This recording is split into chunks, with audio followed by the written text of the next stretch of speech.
like a long week, don't you think? Yeah, it really looks so. To me, it does. It does look like it's been a long week. I'm waiting for those on YouTube so that I can have my camera on.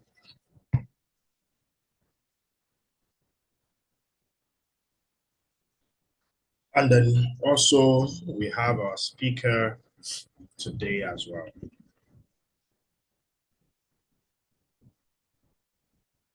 Oh, our speaker is even with us. Awesome.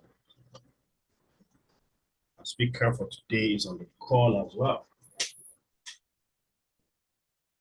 I guess we can go ahead. I'll just introduce our speaker for today.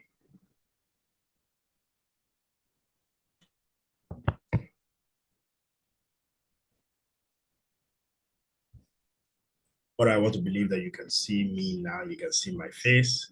I'm excited to be here again. You're all welcome. For those on YouTube as well, you are welcome, fellow leaders. Nice to have you. And here we are again for another session, another training, another time. I know I want to commend all those on the group chat. Please, I believe you can hear me.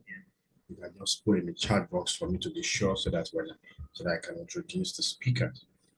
You can put in the chat box if you can hear me. Diana Caroline in Jama, can you hear me? Can you hear me? Are we together? Bobby Silas. Okay, Kenny, thank you. Diana, thank you. Awesome. How are you, Adewale? Take it up, man. Okay, so today we have someone also special. You know, I believe that this session has been impactful for many of us. And today's topic is something that I believe we all need, you all need. And but without further ado, maybe after the speaker, maybe I might say one or two things, So let me just introduce the speaker. We have Segun Babatunde. Segun Babatunde epitomizes the essence of leadership and dedication as the AGM business operation at one of Nigeria's foremost agri-tech companies. It stands as a beacon of professionalism and inspiration within the organization and beyond. Segun's leadership style transcends mere management. He ignites passion and foster growth among his colleagues and mentees. His innate ability to uplift others has transformed mentees into mentors and colleagues into leaders, leaving an indelible mark on those fortunate enough to work alongside him, always ready to share wisdom or a word of encouragement. Segun's dedication to nurturing young minds extends beyond the confines of his workplace. He firmly believes in the potential for greatness within every individual and devotes himself to unlocking that potential, one person at a time. Within the company, Segun is not just a manager, he's a visionary. His extensive experience and exceptional leadership skills ensure that operation runs seamlessly. Targets are not merely met, but surpassed, and a culture of innovation thrives. Segun ethos revolves around the idea that personal achievement is intrinsically linked to the growth we cultivate in others. He lives by the principle that in giving, we receive. In teaching, we learn. And in leading, we discover the path to our own betterment. His impact resonates, leaving an enduring legacy of leadership, mentorship, and unwavering dedication to excellence.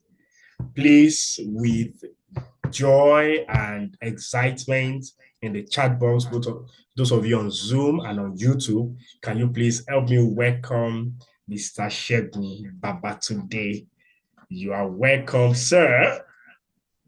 Yeah, thank you so much. Yes, yes. Thank you for having me here. It's a pleasure to be here. We're glad to have you, sir. Over to you. You're welcome, sir. All right, thank you. Yes, Please sir. confirm that you can hear me clearly. I can hear you loud and clear. Okay, great, great. Okay, so we'll just jump at it right away. Sorry, 1 minute, just wanted to be sure that I actually. Um,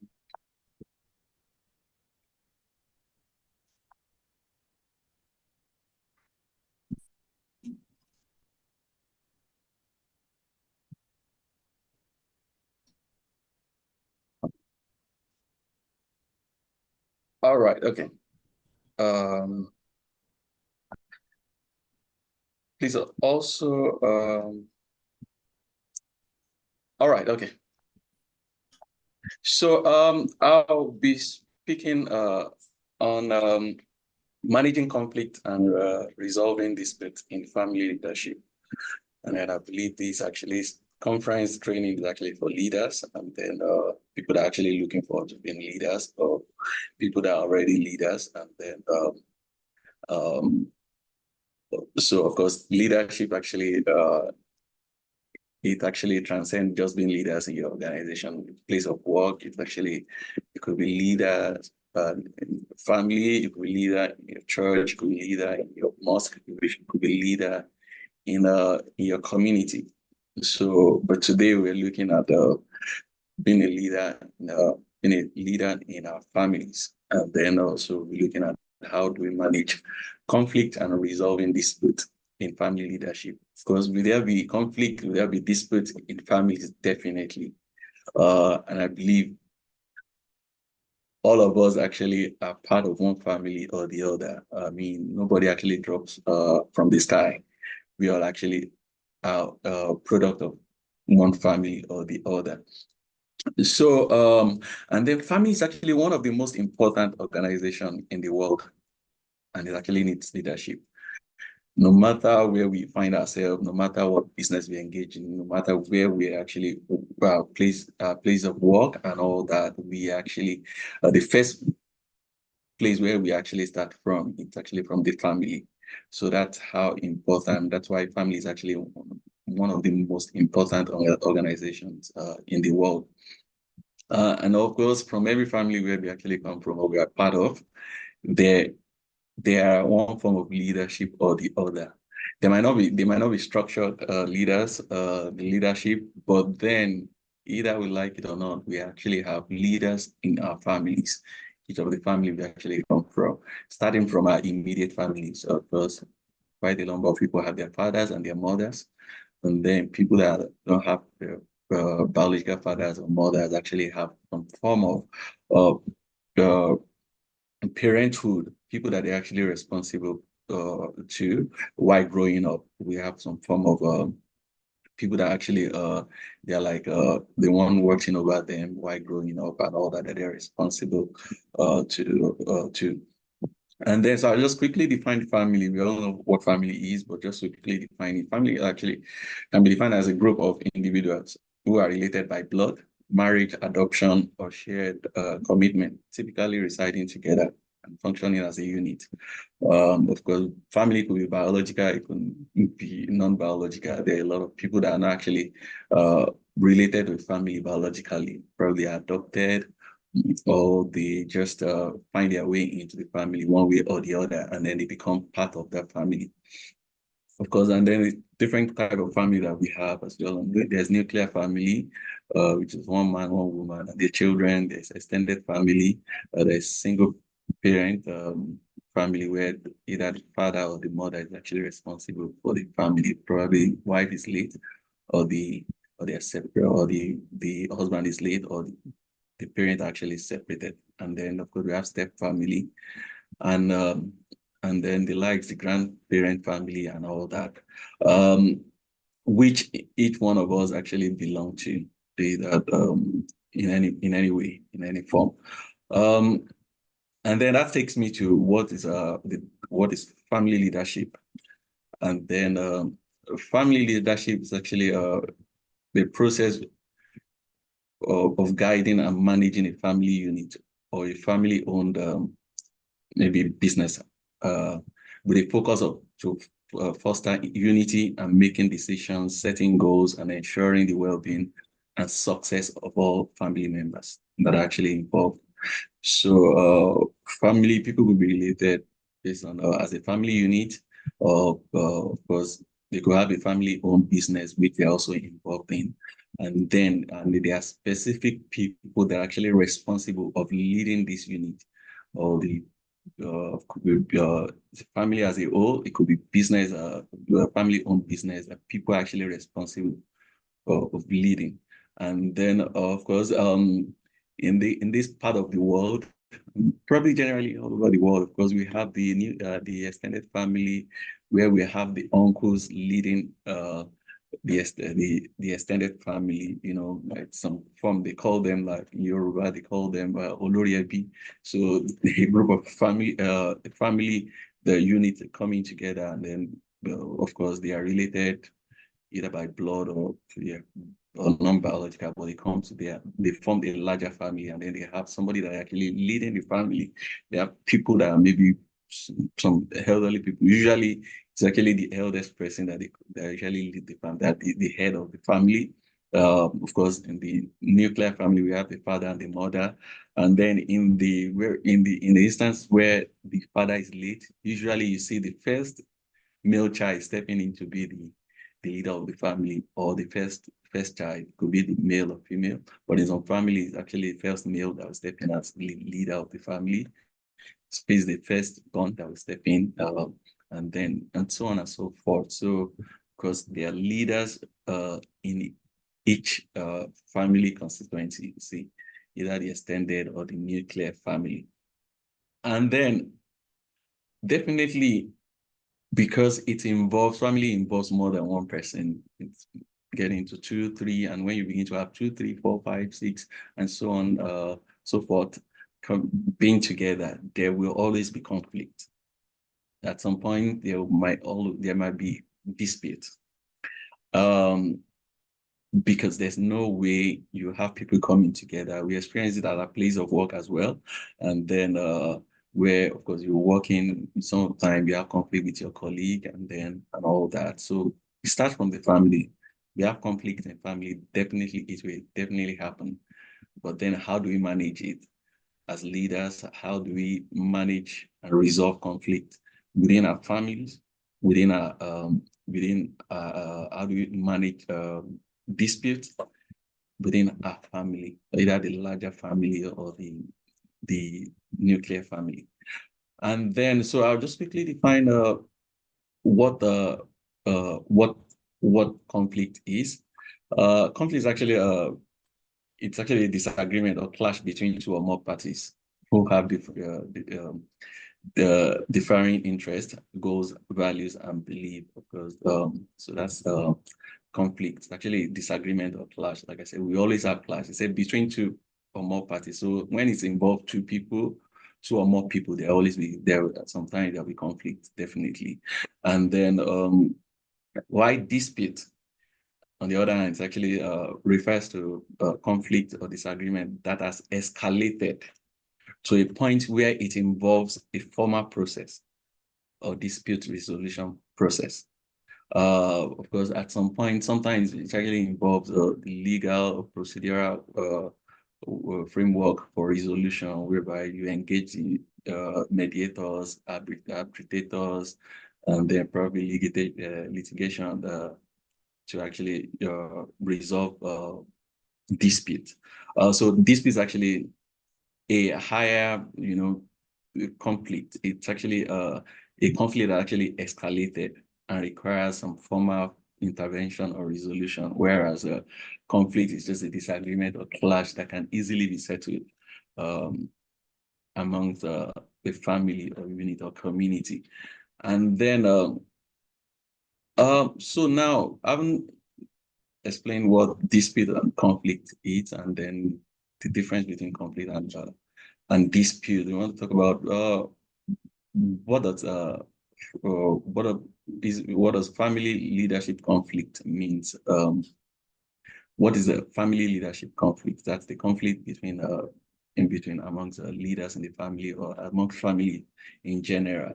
It's actually the disagreement or tension or dispute that arise within the family unit or family, probably have a business, family-owned business regarding the leadership roles, decisions to be taken, or direction of the family activities. So there are times where we have the conflicts among the leaders and the family, and also it could actually transcend into members of the family, whereas there's friction between the leadership of the family and members of the family, or in between members of the family, or even amongst the leaders in the family as well. Whereas dispute is actually a conflict or disagreement within a family uh, unit of business that is actually that will involve or will require some form of a third party to mediate or to come in to settle.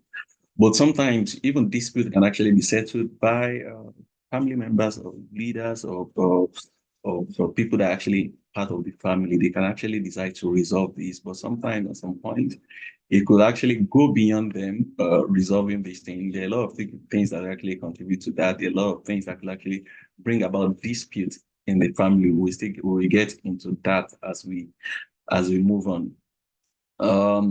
So uh, basically, the difference between the family dispute and the family conflict, it's about it's just that family conflict is less formal.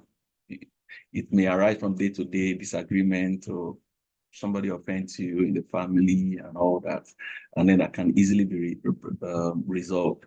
And then why dispute sometimes tends to be more serious, and then it may require formal processes or interventions to resolve it, like I earlier mentioned. And then, of course, little things will actually bring about conflict. It could be just minor things. Oh, you haven't called me in days. I'm upset with you. You know, family members or leaders could feel, oh, maybe maybe members of the family were rude to them and all that. So this actually would be that bring about conflict. In the area where you have a step family, or the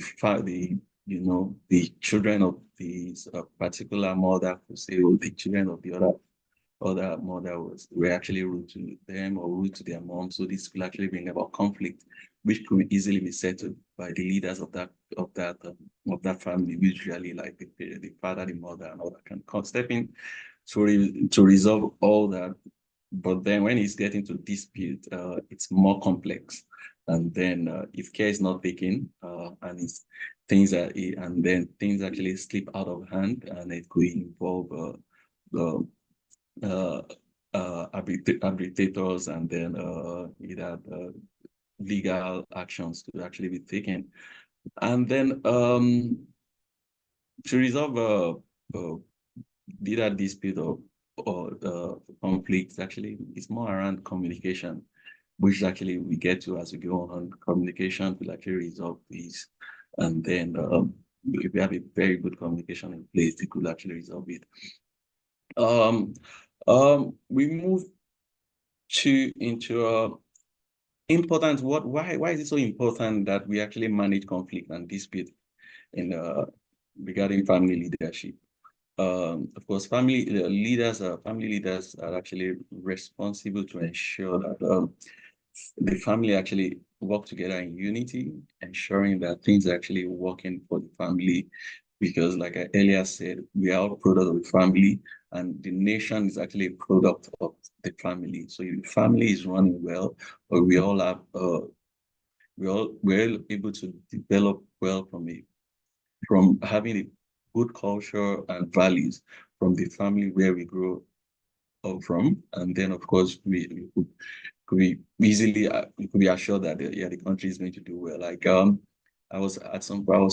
had a meeting somewhere yesterday, and then I was sharing with people that were together in the car, and then we saw quite a number of things. We saw some people on the road, just some of them are begging, some of them, and these are young children.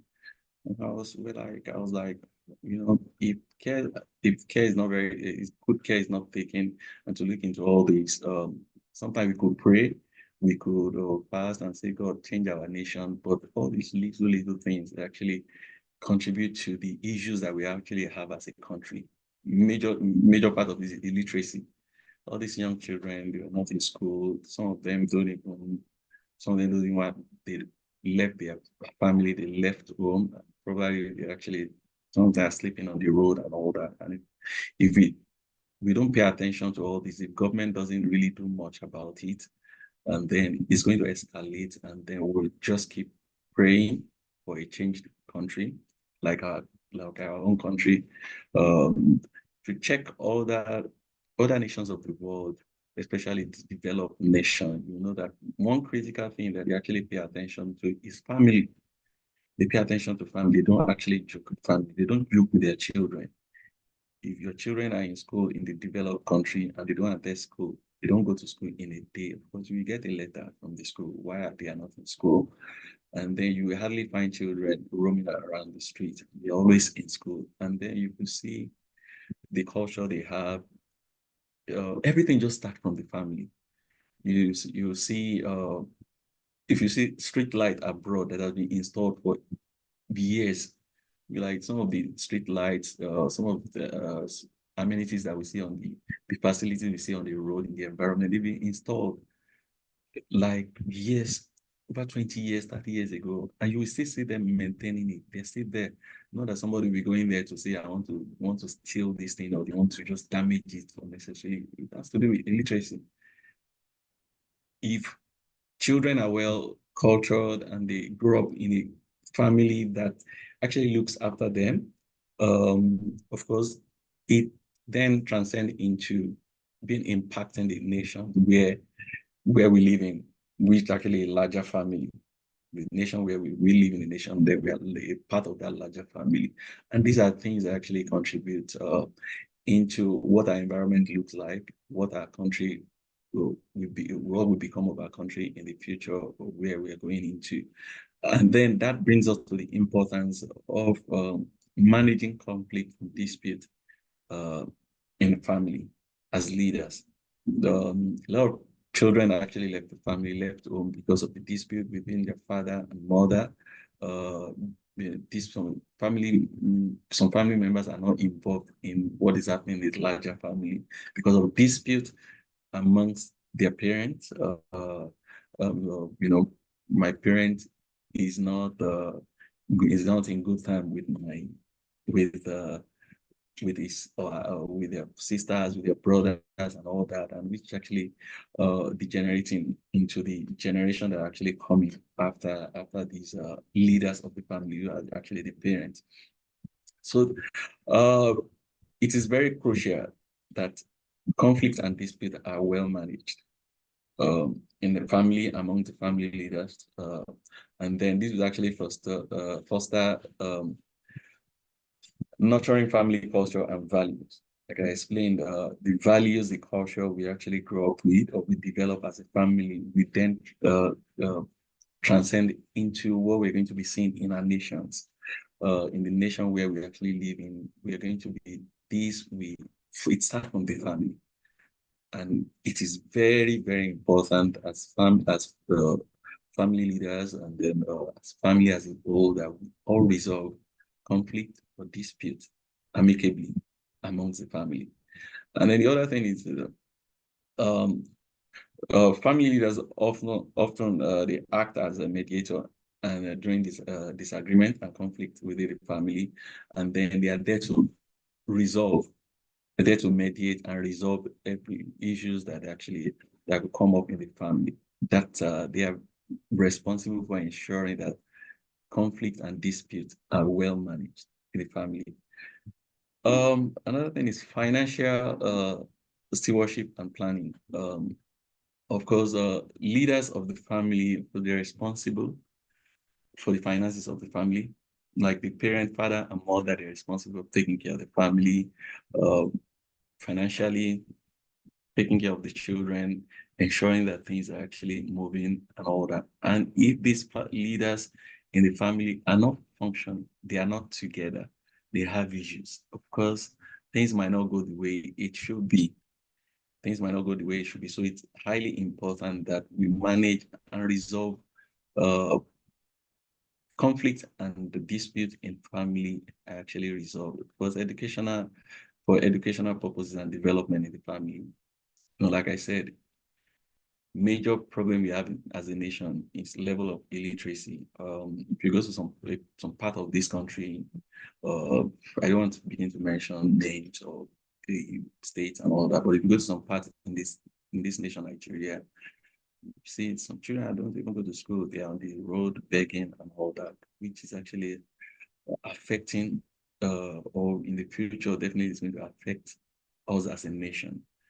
Parents are responsible to ensure that their children get quality education and ensuring that there's development. Of course, learning opportunities, mentorship, providing guidance to the children or members of the family, as it may be. Of course,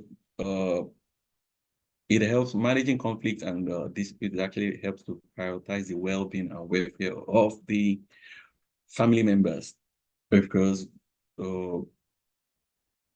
with conflict being resolved, disputes being resolved, because leaders are able to look after the welfare of every member of the family. Another thing is to preserve the family harmony. When conflicts are resolved, as when they arise, when conflicts are resolved, when they arise or dispute, they are resolved, and then they're well managed. Of course, they preserve the harmony of the family. Facilitating communication, of course, when issues are resolved, it helps to communicate better. Of course, there's no hindrance to communicating with one another in the family. A lot of family that they don't even talk. In fact, there's some siblings that they don't even talk because there are issues among the leaders of the family, and then this is actually degenerating into the generations after them. Or my mom says I cannot visit her auntie or her sister, who is meant to be my aunt. My dad says I cannot visit his brother is meant to be my uncle. All these things actually, because these are leaders of the family, our parents, and then, but not being in cordial relationship with their siblings and all that, then it's affecting the generations after them. But resolving issues, dealing with it, actually helps to bring harmony into the family. That's where you see some family, extended family, having events. You see the way they come together, to ensure things actually work out. Things actually, you will feel, wow. Sometimes you feel, wow, this is actually a family that is bonded together. And then, relationships also preserve relationship, because it's also related to harmony, preserve relationship, promotes growth and innovation. Because when we share things together, when leaders in the family are together and they share ideas, of course, bring about growth and innovation for the family. Because it sets a good example for future generations. Like I said, when the leaders of the family are together, like I said, our parents, I'm using the parents more because oftentimes the issues that we have in nuclear family or extended family are actually a reflection of what is going on amongst our parents. So it's usually a reflection of what is going on. If the parents are together, and then if the parents and their siblings and all that are together, of course, the generations after them, every probability that they also be together, function together as a family. And then, of course, it also helps to enhance decision making. So when family actually resolve conflict on time as they arise, resolve dispute, of course, making decision for the family as a whole will be easy, because nobody is saying, oh, this person has not spoken, or this person is not part of us, is not contributing, and then making decision could be very tough, and there's actually limits the progress that family actually experiences a lot of the time. So every pending conflicts, pending disputes that are not resolved as they're coming up will actually degenerate and then affect the family of making good decisions, progressing, being together in harmony and all that. So family leadership is not just about resolving dispute. It's about fostering an environment where family bonds can thrive, a business can prosper, an individual can grow, both personally, professionally, uh, physically, spiritually, all that. So a family that actually come together, they resolve their issue as they come. Of course, you will see a lot of development in that family. Just go and check it out. Families that are well bonded, families that are they are united, you will see a lot of progress, not just in one person, you will see progress amongst them because they work together as one. They are able to help one another. They're able to lift one another up, and then they're able to look after one another because they're well bonded. And I'm not just talking about being bonded with mouth or saying it by mouth, but you will see it in their action. You will see it in their action, how they're bonded. Uh, we all know a wedding just happened in Lagos. They call it wedding of the year recently. One celebrity just got married and all that. In fact, the whole nation also felt oh, there was a wedding here. It actually, if you check their family out, check the family out. You don't even need to be part of that family before you know that, oh, this family actually, they are well bonded.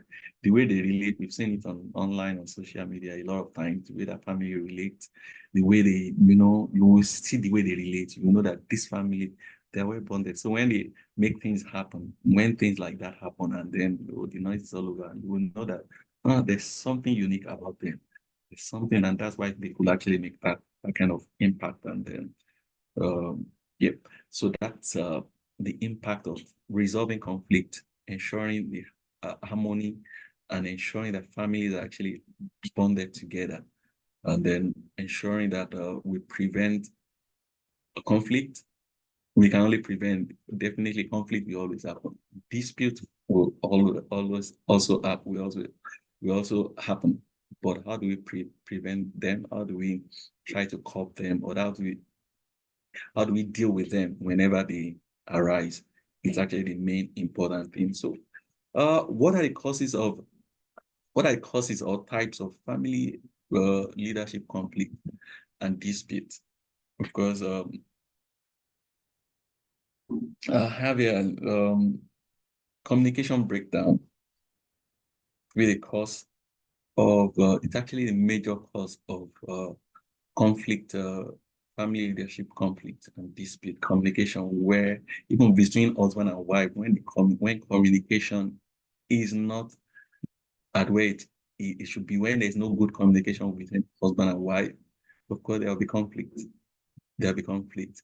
I heard a story, somebody was sharing a story about a husband and wife where they live in the same house together. They live in the same house. They don't talk to themselves. What they do is to write note. They just write note on the paper and say, "Oh, I'm going to this place." And then the wife also write paper. I'm going to this place. So, or they send chats to themselves. They don't communicate verbally. It's a major issue. Communication is a major issue. There was a time there's this friend of mine that we were friends like years ago, and then at some point she was telling me about the communication breakdown in our family. She said, "Yeah, my dad and my mom, we all stay in the same house. In fact, my dad and my mom stay in the same room, but they do not talk to themselves for years." That while growing up, she had to deal with that for years, that they were not talking to themselves. When they're going to church, of course, they enter the same vehicle, they get down from the church, and each person just goes to sit down, and then when the service finishes, they come back and then into the vehicle, and they all get home. The children will be there, but they don't talk to themselves, and they're both living in the same house. And this actually ended up affecting this lady. She ended up affecting her. At some point, I had to encourage and counsel her on probably how to deal with it and all that. And then, in fact, at some point, I had to tell her that seven our siblings could come together and ensure that this issue were actually resolved. She called it, because at that time they were mature. They can call their dad and mom and help resolve the issue amongst them. Communication breakdown. It's a major, major cause of conflict and dispute in family, especially even amongst the leaders, which most of majorly their leadership in the family start from our parents. So communication breakdown, it's a major one. Because there could be argument that could actually trigger miscommunication, and then at that time, of course, some point they don't get it, seems to understand themselves. Somebody is saying this, the other person is saying this, and they find it difficult to come together to discuss and resolve issue. Where at that point there's communication breakdown, and as soon as communication breakdown sets in, will then degenerate into other things, then degenerate into other things. Because but for a broader family, for we have the succession planning, in a family where they have probably their own business, there's a family business that is actually that is being they have people leading, coordinating this family, or leading directing the affairs of this family. Probably person leading is late, and then the decision is who is now meant to take up the leadership of this business. Of course, you could see some form of conflict, a dispute um, uh, in that area, and so that people claiming, oh, I'm the person to take charge, especially when it most especially when it has to come do with the step family, where the father has maybe two or more wives, and then you have children from these mother is saying, oh, it's their right to take over, and the other children from this wife saying it's their right to take over, and then that could actually degenerate into dispute whereby I have to involve the third party, uh, and then at some point they might go to court, so all that. There could be marital conflict where you have the disagreement between the husband and wife, because sometimes this thing could start little, could start small. Of course, like I said, we're all part of a family. I remember while growing up, because I rarely see my parents having misunderstanding. But once in a while, when they have misunderstanding, even though we were very young then, but because we know the importance of the family leadership, we know when my dad and my mom, they were not, maybe they were having some form of disagreement and all that. Of course, it affects us, the children, because you can then go to your dad and you say and then just give you the go ahead, whereby the mom is not carried along, or the go to your mom, give you the go ahead and all that. So as young as we were then, of course, we only find a way of ensuring that our parents resolve their issues. And sometimes you can just be informed with a joke, mommy, meet daddy now, and they'll say sorry to daddy, or daddy, yeah, say sorry to mommy and all that, whatever. And sometimes they just end the conflict in a very friendly or joking manner, and it now becomes some form of like we're watching movie like drama, and everybody's just laughing and all that. And they resolve their conflict. Um, because marital conflict, it's a very, very critical one that could actually, if it's not well handled uh, by the leadership of the family, who are majorly the parents or the uncles and all that, it could then degenerate to affect the children, because children are actually also a product of what they see. Whatever they see their parent do, of course, that's what they were taken after. Um, when you see a man beating a woman, then check while he was growing up, check to see what are the things he was seeing, what are the things happening around him. Because sometimes you just feel that's the normal thing, and man can beat a woman and all that. So those are the things eh, based on what he has experienced while growing up. So marital conflict, it's something that we shouldn't just take with levity. It's something that we need to deal with, and ensuring that it's critically resolved, it's critically looked into and resolved. So these are another cause of type of family leadership conflict and dispute is a property dispute. Oh, the parents are very wealthy, but now they've passed and they left a lot of properties, or might not be much property, but they left some form of property, and then disputes will arise even among leadership of the extended family. You will see the extended family coming in to say, "Oh, that property belongs to my brother. I'm meant to take over it because I'm the head of this family now, the nuclear family," whereby the children are saying, "No, it's parents' property." and we have the right to take over this property. And it could just become messy, whereby then they have to go to court or get some form of mediation or litigation to resolve this issue. These are part of the causes of conflict and dispute in the family. Of course, the leadership role as well, not knowing who is responsible for what, who is leading us, who is the head of this family. When we have issues, who do we go to? When somebody does something to the other party in the family, who do we go to? And then who is responsible for what? Who is meant to handle what? Who is meant to, a family that are actually together, sometimes they have some event that it's together, but the role are actually spelled out. This person is responsible for this person is, but then when roles are not very clear, and then you have some kind of function, and there are lapses in some area because the roles are not well communicated, and this could actually lead to conflict, dispute. Generational differences. This is actually, we're in the era of the Gen Z, and then we have the older ones that actually don't really understand this Gen Z age. A lot of things are actually changing.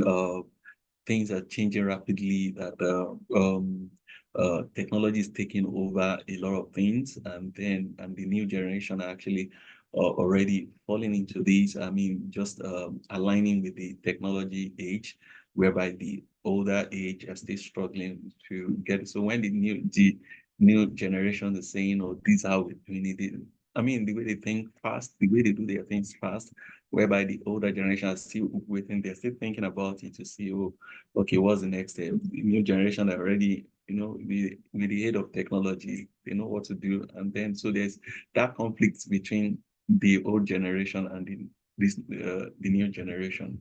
And then there should just be a balance, and then there should be a middle point where both the old and the new generation will meet, and then just to ensure that there is no conflict or dispute that degenerates to dispute. The other thing, it's a power struggle. Okay, we struggle for power in the family, from family, or this should become the head of the family. In the extended family, there's power struggles. People actually struggle for power. I want to be the head of the family. Or this one can talk to me, especially when you have, especially for the extended family, it's a combination of different family units that are actually from the extended family. They usually have head of the family.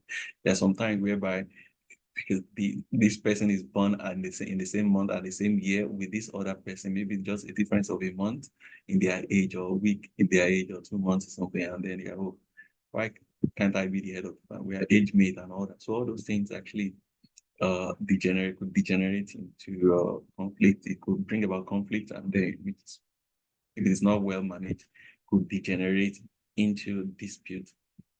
We've had families whereby probably in their family is a royal family from the same, their cousins, they are, but they still fight on the leadership of who is going to be king and all that. And to the point that, of course, the case will get to court.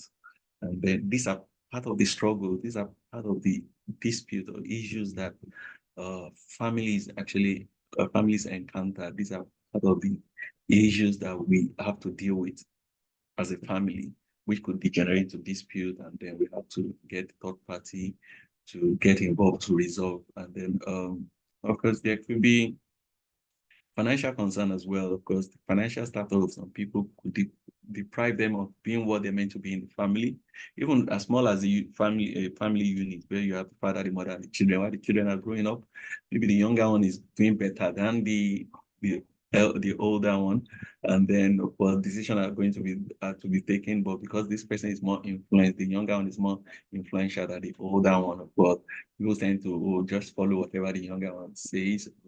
The younger one is now becoming like the leader of the family, and that is causing dispute, conflict between the leadership of the family, which also needs to be dealt with wisdom. And then of course there will be there's some experiences that the elder one will have, especially when he's well educated and all that. Probably it's not as financially buoyant as the younger one, but he's well educated, he's well learned, he's well trained, and all that. There's some wisdom he will have that money cannot resolve, or that financial status can actually uh, um, get. So the younger one should also have that ability to understand that, okay, this person might not be as rich as I am, but he's older than me, he's wise, and I have to give him that respect and all that. So those are areas that could actually bring about cause conflict or dispute in family. Lack of conflict resolution process. There's not just process to resolve conflict. When conflict arises, everybody just goes their way, and then don't talk to this person, and then we have to be talking to ourselves behind. Oh, don't talk to this person. See what he did and all that. But there's no process to actually resolve, to call ourselves together to resolve conflict whenever they arise. And then also there are external factors that actually contribute to conflict in the dispute in family, what the economic pressure, the downturn in the economy of the nation, the competitive pressure, the regulatory changes from the government policy, will also eventually affect the family or leadership of the family. But looking at all these causes of types of conflict and dispute in family, the next thing to look at is that how do we manage and resolve all these conflict and dispute that could actually arise? The conflict and dispute that could arise from family are enormous.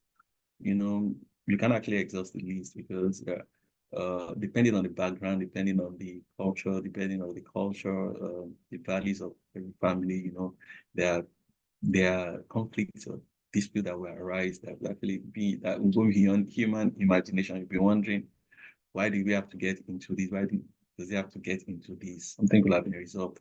But then how do we manage and resolve family leadership conflict and dispute whenever they arise? How do we handle them? How do we manage them so that it doesn't degenerate to to a situation, or to become messy and then become degenerated to a situation whereby it will then affect the generations and generations and generations after, that they won't be able to relate together. But situations whereby siblings don't even see themselves, they don't talk, they just separate, they just do their own thing. Some siblings have not seen themselves in the last 10 years, 20 years, but they don't talk. It happens. But things, it actually happens. How do family leaders come together to ensure that this conflict and dispute are resolved, to prevent it from degenerating, into a situation whereby it will impact negatively on the generations and generations and generations after them.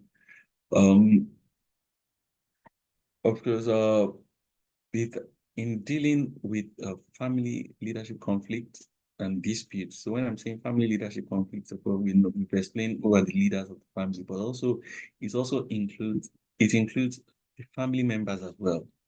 Because the family members, at some point, some of them will eventually become leaders of this family. So how do we manage and resolve issues, conflict, disputes that arise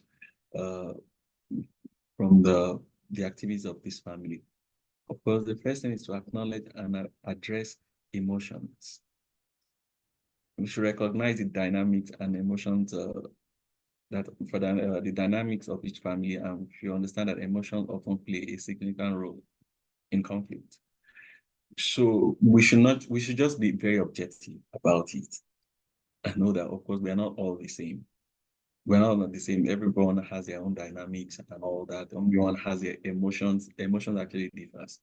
But how do we come together as a family to look into all these things, and then encourage open dialogue, and ensuring that every family is able to express their feelings and then be able to express their feelings. Gone are those days whereby the elder ones will shut down the younger ones. They don't talk. You don't talk when I'm talking. I'm older than you. It doesn't work at this age. It doesn't work at this age. In fact, now they tell the parents that listen to your children, let them talk, give them give them opportunity to talk.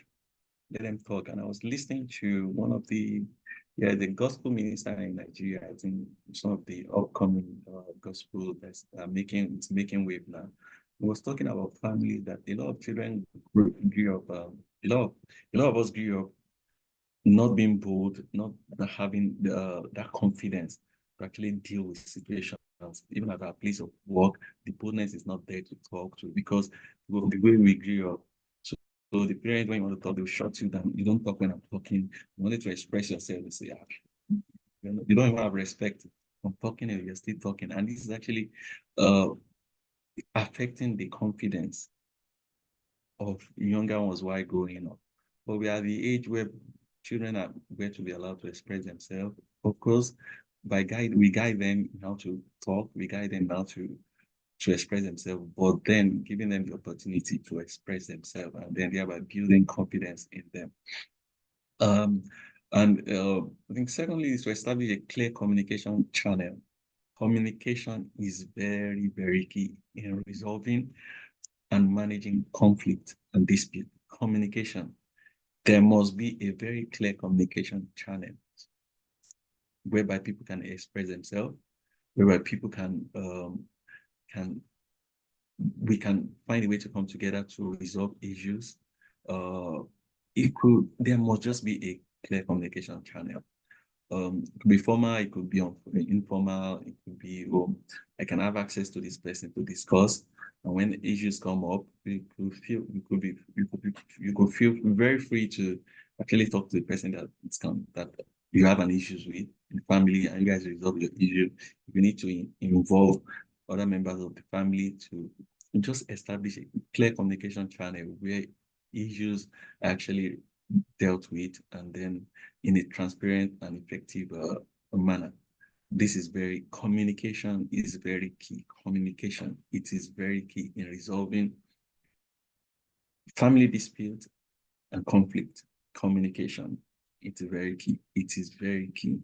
I'm repeating that communication, it's very key. In any relationship, in any gathering, even in our offices, in any facet of life where we find ourselves relating with people, communication, it's very key in ensuring that conflict are actually resolved, dispute are resolved. Communication is very key. Because clear roles and responsibilities has to be well defined. Defining the roles and responsibilities of members of the party, of the family, is very key. Who is responsible for what? What are the expectations from each of the family members? Or we're having an event, who is communicating to every member of the family? This is what is expected of you. This is what you are expected to do. It's very clear. Defining the roles and responsibility. You're meant to handle this, because oftentimes, especially in this part of the world, issues, conflicts, disputes actually often arise, especially conflict often arises because of events that we have. Oh, this person didn't do this. He didn't contribute as much as he should have contributed. Oh, he's meant to get liaised with the caterer. He didn't do that. He's meant to do this. So clear roles and responsibilities to be well developed, to be well communicated. Of course, every family should have their different goals and vision, but this should be well communicated as well. The goals and vision of the family, the values, the culture of the family should be well spelled out. Every member of the family should understand this, should know what is our goal, what is our vision, what's our value as a family. And this responsibility actually rests on the leaders of the family and to ensure that they set clear goals, clear vision, ensuring that every unit of the family, every member of the family understand these goals, the value, the vision of the family, could be extended family, could be the nuclear family. The goals should be well spelled out. Because implementation of conflict resolution process is very key as well. if they're complete, what are the process to go about? How do we go about resolving the conflict and ensuring that it doesn't degenerate? The resolution process should be clear to everyone, every member of the family, and this is the duty of the leaders of the family to ensure that it's very clear. There will be some cases whereby the professional guidance should be sought after, engaging external advisors, on things that could degenerate to dispute that could then lead to legal matters. And then before it degenerates to being taken ourselves to court, things that should not be, there could be professional guidance on how to resolve these and say, seek advice, seek how do we deal with this, from maybe involving a third party, people that you respect in the family, to ensure that this actually resolved. Let me just quickly run over and wrap up in about 5 minutes. And then, of course, we have to focus on the long-term sustainability of the family. Where do we want our family to get into? Where are we thinking? It's the duty of leaders to envisage and then look into the future. When I'm gone as a father on this family, when I'm gone as the uncle, what will this family become? Will this family scatter after I've left, or this family will still be together? This is the duty of the family to ensure that they think ahead and ensuring that the family is in harmony after they are long gone. That the family is still in harmony after they are long gone. I think those are some of the area where we can manage and then resolve issues. And finally, I'll just quickly talk about the tools for constructive communication. Like I earlier said, communication is very, very key in resolving issues. And how do we go about communication? It's not just about talking. It's about when we're communicating, when you're trying to resolve issues, parties come together, there must be active listening. We must pay attention and give everyone, like I said, even the younger one, allow them to express themselves. And when they're talking, don't interrupt, listen to them carefully. And taking most time when probably we're in a meeting or something is happening or we are resolving issues, I don't talk. I do just listen. I don't talk. I just allow them. Some people will be interrupting, or some people might not even pay attention. But as the person is talking, I'm taking note. And by the time I'm talking, I'm beginning to release the note. And people that are there, when did you say this? I said, did you say this or not? I say, yeah, I said it. Because I was paying attention to what the person is saying, and I'm taking note. So that when I want to contribute, I know what to deal with. So it's not just about, we're not paying at a lot of time, we don't pay attention. The person is talking, we're not even listening because we already have at the back of our mind, we know, you are at fault, so there's nothing you want to say. But we take attention and allow the person to really express themselves without interrupting. Active listening, we pay attention, we listen, so that we can get the note that we need to get to resolve this, or take the point that we need to take to resolve. Okay, there should be regular family meetings. Of course, so the technology has made things easier. Families should have a WhatsApp platform where where they are all on, they can chat, they can, and then they can discuss things and all that. Like in my family, so we have a family, we have a WhatsApp platform, which is not that we use it almost every time. But one thing we do is that, of course, during most of the time, maybe during festive period and all that, we all come together as a family. And at that time, we use that opportunity to call a family meeting. We discuss things. Okay, where are we now? Where do we want to get to? Where do we really fight? Myself and my sibling, we really, because we come together, we have issues, we bring it up to the table. Some people can say, yeah, you did it, you did it, but we allow them talk. Even the younger one, the last one, can say, oh, to throw some tantrum. We just allow him talk, and at the end of the day, we resolve. Oh, can we all leave the meeting? We could have fought, we could have talked and all that, but at the end of the meeting, everybody we ensure that things are resolved and we move forward as one. Clear communication channel, I've said that earlier. There must be clear communication channel and constructive feedback. If somebody is doing something that you know that, okay, this is not right, you don't just start by criticizing the person. Start from the good part that the person has done. Oh, you have done this, and then, of course, you already prepared the mind of the person to receive. Not that you're starting, oh, that's how you do. You don't always, the person, in fact, he doesn't want to listen to what you do. But you start, and even at place of work, if when you want to provide feedback to your team members, you start by talking about the positive side of what they've done. before you now go into. With that, he's able to listen to you. But when you start hammering it, you've hammered him, then you now wanted to say the good thing afterward. He doesn't ready to listen to what you want to say. But you start, he just listening, you've praised him, well, you've done this, you've done that. But this and this and this, that's how to actually have a very constructive feedback for people. And then if you have conflict resolution skills, you can develop that. Sometimes I want to check online. There's YouTube there, and I'll just to seek how to resolve issues. Of course, there should be ground rules in the family. What are our rules in this family? These are no-go area. These are areas we can cross and all that. Openness and transparency. You open and be transparent. Lead by example. It is very, as leaders, don't want people to do this. You have to show it by example, lead by example, build trust and respect. You have to it's just trust and respect that people can always hold it to your word. Whatever you say, they can know when he says it, he means it. We celebrate successes. And anybody is doing well, or celebrate together, celebrate our achievement together, and then we regularly reflect and improve, reflect on what we've resolved, what has happened in the past, let's learn from it again, improve on it so that to ensure that that doesn't happen again. In conclusion, handling family leadership dispute and conflict effectively a lot of time involves open communication, empathy, and compromise. A lot of time you want to compromise. You don't want to stand on your own ground and say, no, I can't change. That is it for me. And that's where it degenerates. But sometimes you want to compromise. Okay, you win. And then sometimes, and then it should be a win-win thing. It's not that I always want to win. Just allow other people to win. So let it be a win-win thing. I can win this time, I can win next time.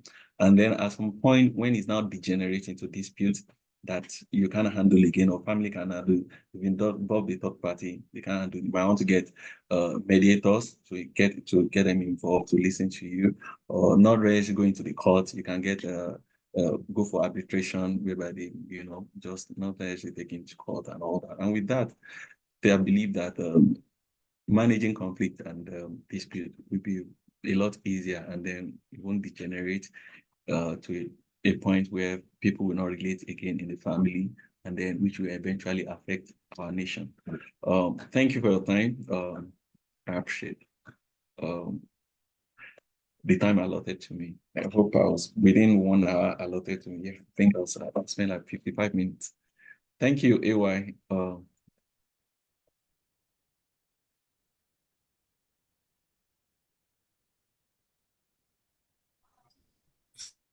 Thank you so much, sir. Thank you so much. God bless you. That was a big one. Yeah, you can see the comment section already, both on YouTube and on Zoom. People have been following. Say, wow, yes, that's a lot in one session. Thank you so much, sir. All right, guys. If you've got questions, please, I will advise you quickly type your questions both on YouTube and on Zoom. Kindly type your questions urgently so that you can address it. Family is a serious matter, and he has tried to cover so much. I didn't know he would be touching some of those areas that he touched. He has tried to handle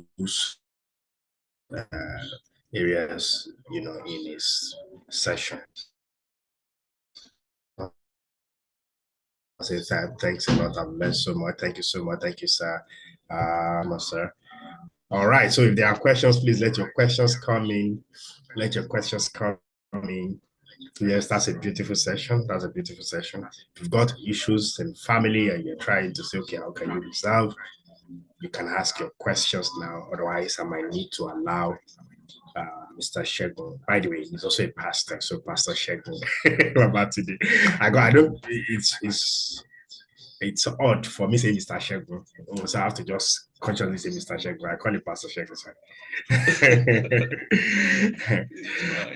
Regard said quite impactful. Yeah, thank you.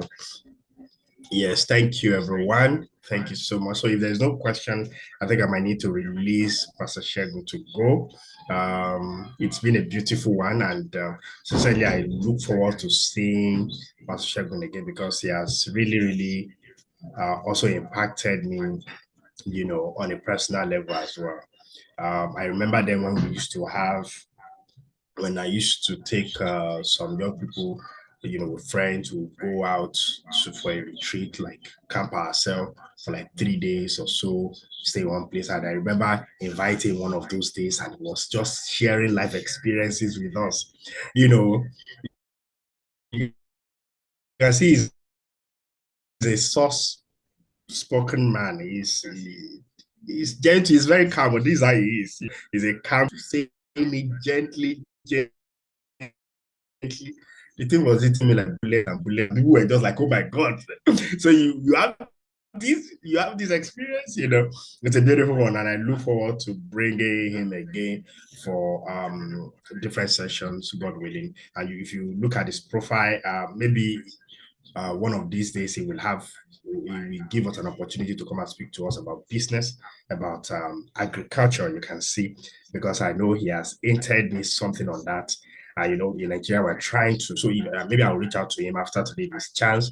November session, the business intelligence session, if it's chance, maybe he will come around as well, and they'll be able to speak on agriculture. He was sharing something with me concerning that area, and I felt, oh God, this is something big. This is something all of us need to learn from. Okay, someone on YouTube, Samuel Layinka, said, how can one grow up in a broken home, but who intends to build his own family well? Wow, that's a deep one. Did you get that question, sir? Should I repeat it? Yeah, please repeat it. Okay, Samuel is saying, how can one who grew up in a broken home, but who intends to build his own family well? Yeah. So, whatever background you have, whatever you've gone through, the decision is yours. And for everything you've gone through, it's a learning process for you. So then you then say to yourself, no matter what, I know it's difficult. I know people that actually that are actually that come from a broken home, some that are very close to me and all that. But then you see some of them, you won't even believe they come from a broken home because they made up their mind. What I saw while growing up, I don't want a repeat of it in my own family. So it's your decision to say, no, this is what I want my family to look like. This is what I want my family to look like. It's not going to be easy. And then that then helps you, that then allows you to then be careful. And then, because if you're not careful, you will not learn what you're meant to learn from what you've gone through. You will not learn what you're meant to learn and say, okay, where did my parents go wrong? How will I prevent it? How do I ensure that I married it rightly? How do I, you just, sometimes you have to say to your parents, if they're still alive, and say, what actually happened? Where did you go wrong? Or what happened? And they begin to, they can, if they are good, nice enough, they will tell you what exactly happened. And then it's not for you to start throwing blame, doing blame game and say, oh, it's my father. No. Okay, what did my father do that I must not repeat? What did my mom do that I must not repeat for my own family? Because you're not careful. Like I said earlier, some men beat their wife because that was what they saw while growing up. But because they fail to learn from it and say, no, I will not, whatever happened there, I don't want to be it. I don't want it to be me. So I learned from what has happened. So the major thing, the bottom line of this is that see it as a learning curve for you and say, no, this is what I've seen. This is how it goes wrong, or it went wrong, and it must not repeat itself in me. And then and it's majorly, so when you're talking about your family, it's majorly about selecting right. Just ensuring that you select right. Maybe through prayer, it's not just praying alone, open your eyes as well. Because I'll usually tell people, oh, when a lady says, my husband is beating me, it must have been happening during courtship.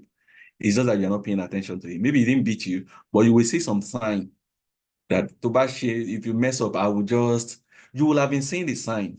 But a lot of the time, they said love is blind. But a lot of times, love is not blind. You open your eyes and say, can I deal with this? And sometimes, where do I start from? He believes me now. Oh, we know. You will be seeing the signs. So it's just for you to deal with it and know that, oh, I've learned from my growing up. from my background, and I don't want a repeat of it. And also, you can seek counsel. You can talk to people that you respect, that you know that will counsel you rightly. You can seek counsel and let people just let people help speak out. A lot of time we don't speak out, and that actually affects us. Speak out, speak to people that you could trust. Let them counsel you, let them advise you. Speak out. Don't just keep it, don't keep it to yourself. Speak out, and then let people guide you and counsel you. That's very important. Thank you so much, sir. Thank you so much. For the Burma says family conflict resolution is serious business, and I gain a lot. Thank you, sir. Yes, I agree. So Waid is asking a question here on Zoom. It's quite interesting. Thank you, sir. Sometimes when you allow certain issues to be, later it comes back to haunt you because it may be used against you. How do you prevent these future conflicts?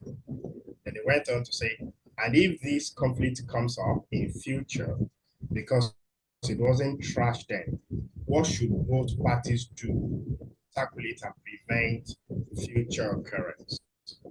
Then he went on to say, also, there are some personalities that are quiet, unassuming, or don't just want a conflict. What should those personalities do to bring up issues for discussions without arousing conflicts? Okay, I don't know if you So, understand. yeah, okay, I think I got what he's trying to say. Okay, yeah, it's happening now. It has happened before. What do you do to prevent it or to ensure that you're not this thing? So I will share a life experience, personal experience. Of course, at some point, my dad and his brother were not were not uh, were not really together, which was affecting us, the children. So the children, we don't speak, my don't speak to my cousin. We don't talk.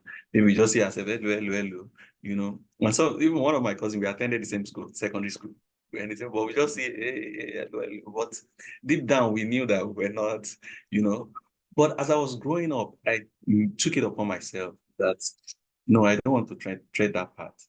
Of course, Lisa, my dad and his brother, they reconciled. But before they reconciled, because I was visiting because we were grown at the time, started working, we were not married and all. So I started visiting my cousins. I said, now I'm an adult. My parents cannot tell me what to do or know what to do. So I started visiting my cousins. I'll go to their house. In fact, sometimes I'll spend weekend at their house. So they see me doing that. Yeah, Segun is reaching out. Also, they started opening up. They started opening up like, okay, and I said, we now started saying to ourselves, we should not repeat what our parent did. Let's work together. But somebody, it has to be, I was deliberate. In fact, till tomorrow, everybody will say in the family, Segun is always looking out, he always wants peace. So I don't like conflict. I don't, and it's a personal decision. I just wanted harmony. That doesn't mean that, oh, we'll be talking every day. Some of my cousins, we might not talk for 3 months, but anytime we see, we might not even talk for 6 months. But when we see, we still relate and all that, you know, but it's a personal decision. It's your choice. If you want to continue, you know, a lot of us, we say we are defending our parents, and my parent and his brother are not talking. And me too, I will not talk to anyone. Be on your own. Don't talk to me. No, it's not. It's a small world. And through my journey in my career, in my personal life, I've always learned that there will be a point in your lives that we will need ourselves. We will need this person, and you don't know who you will need that help from that will stand for you. So it could be the people you are not talking to that you'll have gotten it easier, but because you are not. And please don't get it wrong that you are not that you don't want conflict doesn't mean that, oh, you don't want conflict. It doesn't mean that every day you must talk to somebody. Oh, like I say, you might not even talk for 6 months, but you know there are no issues. Anytime you see yourself or you pick up your corner, could be twice in a year that you guys talk, but you know you are good. You talk, it's as if you still spoke yesterday. That's how you just have a clear mind, a free mind to it. So don't dwell on the past. Don't dwell on. And for me, I always tell my, in fact, when I became adult, and like initially my parents was like, my dad was like, how to visit? I'll tell them I went to visit this my cousin. I was like, really? And later they started saying that, oh, really? This boy, I was just doing my own thing. I visited my cousin, we talked, and with that, of course, the bonding between my dad and his brother started, you know. because they see we children we are, so they have to resolve their issue before they pass now, both of them. But before they died, their issues were resolved, you know. Thank you so much for the practical example. Thank you so much, sir. All Thank right. Thank you, Pastor Segun. God bless you. Really enjoyed the session. I enjoyed the session. It's been a beautiful one. And I would love to, if you wouldn't mind, would love to call you again. You know, God willing. Thank you, sir. All right. God Thank you so bless. much, Ewa, for having me. All Thank right. you, everyone that joined the discussion. Yes. God bless you. All right. Okay, everyone. Good evening once again. Thank you. I just want to commend those who are working tirelessly on their project in the different groups. God bless you. Well done. You can see the efforts some group members and leaders are putting into it. Well, I'd just like to state this. I want you to know that your group project, if you look at the way the questions are, they are more like a way to reach out to the community, reach out to people, you know, to help, to create awareness. So I know some people are planning certain things, not just one group or two. I've seen a couple of groups planning similar things. For instance, if you're planning to try to try to um, structure what I want to say in a way that it's not giving out the work of other people. Whatever it is you are trying to do, make sure that you are reaching out to crowd. Make sure you are reaching out to people. Okay, so we want to see the evidence of the crowd. So if you're organizing anything, if you're doing a marathon, let's see the people who are doing the walkathon. You know, if you are reaching out to teenagers, let's have, even if it's a virtual, I mean, an online social media campaign, we want to see how many people are responding or how many people those campaigns are able to reach. So in your defense or your presentation rather, all of those things must be stated. The videos and the pictures, you can post it on whatever social media handle you put and tag LIBL Academy on Instagram. You can tag us on Instagram with your group. Just so you type in LIC 2024, the name of your group. You don't need to say group 10 or group 8. You all have names now. You can change the name of your WhatsApp group to, I think the leaders are admin already. You can change the name of your WhatsApp group to the name of your group. Okay, you can if you want to do that. So please ensure that as you are putting these plans in place, we want to be sure that we are touching lives. We want to be sure, and I want you to make noise about it. Like I said, I'm liking what I'm seeing. I'm seeing how people are deliberating. I saw one group where somebody was saying they are 70 here. We have just 20-something people responding. You see, that's leadership. You know, if out of 70 something you have 20 people responding, it shows you how tough leadership will be sometimes, you know, influencing, because we say leadership is about influence, ability to influence people to follow or go in certain pattern or do certain things. All right, but just keep doing your best. I know I've shared some thoughts with you on how you can go about it. Please make noise about it. Make noise about your project. When I say make noise, I mean on your group and outside of your group. So each person, take a look at this. If you have, for example, maybe during your project presentation or anything, if you have 20 people, let me even use that as an example. You have 20 people who are participating consistently in the project, and it's only those 20 people's names and details that must be written on that project, on where you're submitting your PowerPoint or presentation or research or document. So you will have the names of those people who have been participating in the project, because those are the people that will be awarded the marks. And don't just give anyone marks that you think has not been participating, because you call anyone out during your presentation and ask such a person a question to defend whatever the data may have presented or so. So I was saying something that just put only those names. Already, if you have 20 people, one person should be able to influence a minimum of 10 people.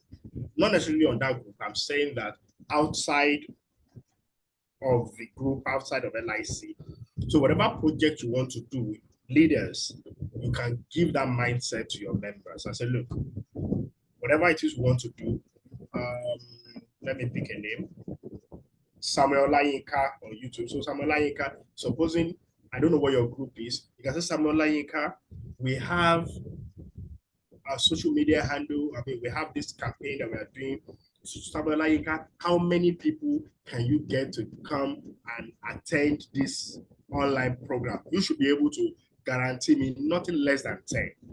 There is no reason effort or Bamunu should not be able to guarantee at least 10 people. I don't see a reason why Wahid Lawa will not be able to give me 10 people. That's how leaders should be able to motivate your members. I'm just giving everybody an idea on how you can have more people and how you can have people participating even for your program. So on the day of presentation, make noise about it. Let your family members, let your friends, let people know that there is a defense, because that on that day, many people will allow many people to join both Facebook, but on YouTube as well as this Zoom.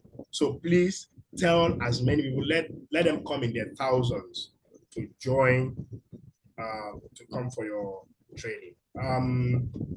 I don't know if Kufre, the project coordinator, has been able to communicate with the tech support personnel, and as a result, they've made, I don't know if you noticed that they've extended the test date. So, tech support personnel, please, can you make Kufre an admin? So Kufre, I don't know if you want to say anything to the people. So this is the project coordinator that you've been seeing. Kufre, you might just address, you can unmute if you want to, but if you don't want to, no problem, just type. I'm looking at the chat box as well. I know the test date has been extended, so it ends on Sundays now, as against Friday. Kufre? Okay, hello, good evening, sir. All right, please go ahead if you want to announce anything as regards the project. Good evening, everyone. I want to really appreciate us for staying put in the training so far. I trust it's been a wonderful one, and the comments has been awesome. The comments has been awesome. Please, I encourage everyone to keep it up, and I trust it's going to get deeper and thicker than what we are seeing so far. And the speaker today said, he made it very, very real. From his face, you could tell that this one is speaking from his heart. He's speaking from his heart, and I really thank God we are getting value from it. And like the director said, there'll be an extension in the test, and we trust the students will make use of this 2 days extension, and so that we can make good success at the end. We've had a lot of students saying we've not been able to write the test, and then we're not able to meet up. We are scared we will meet up the cutoff mark to graduate, and then trust the director has the back of all the students. The director is always ready to listen to you. In fact, it was through his consent that we are able to, the IT unit is able to give the extension. And then concerning the project, I really appreciate the leaders. In fact, today one of the leaders reached out to me. He said, "Wow, it is not easy to lead, oh." And I said, "I just keep pushing. You would do it. You would do. You would do it. You would do it." And then I really appreciate members are also complying. Yet, though not all, some of them will not respond to group messages, and then when their leaders reach out to them on private chat, they respond. Please, I want to encourage all members to engage in the groups. Like your leaders told you, all the names of those that are actively participating in the project will be reported during the final presentation. The leader will be asked, and it will be unfortunately your leader does not even know your name. So that means he did not pay much, he did not participate effectively. during our time in 2022, some of us were deeply involved, wanted to be at the forefront, and the joy that comes with when your leader is asked and your leader mentions your name 2, 3 times, and you like that joy that you be celebrated. Your graduation will be more than what you've ever imagined. Honestly, it will be like a physical convocation that you are attending. So please, I encourage every one of us to put up our best, and then trust by the grace of God, you would not regret engaging. In fact, some people, if you notice, I added somebody on the group chat, on the group today, this evening, with the content of the director, who is the father to all. The person left, and after thinking about it, the person came back and said, please, please, please, add me, add me.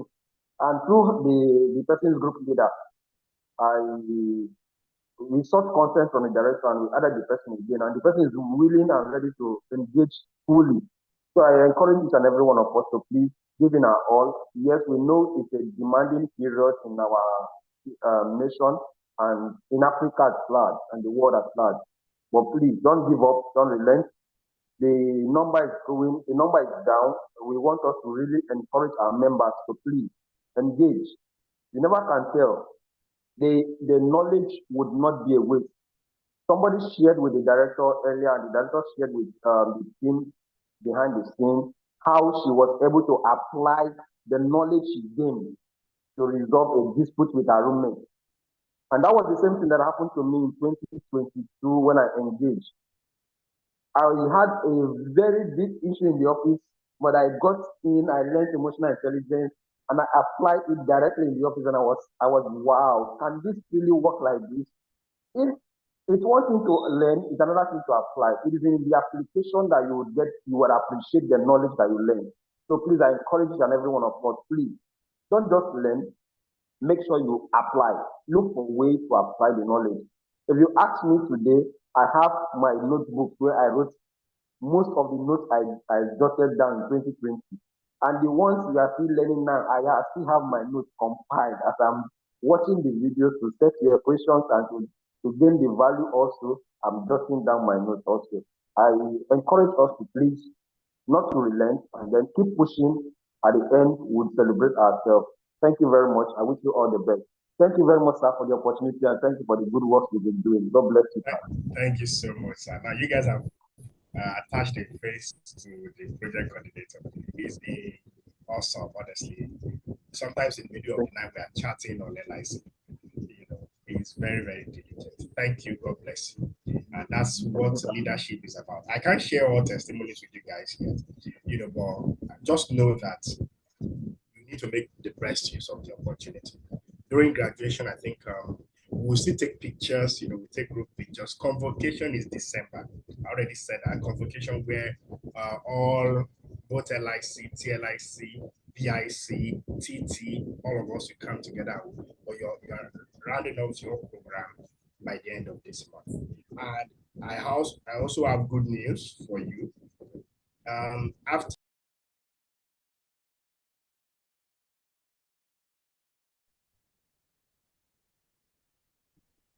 After this week's session, we don't need to write test again. So this week's session is likely going to be the last test because we want to give you guys time to concentrate on the project since the presentation is coming soon.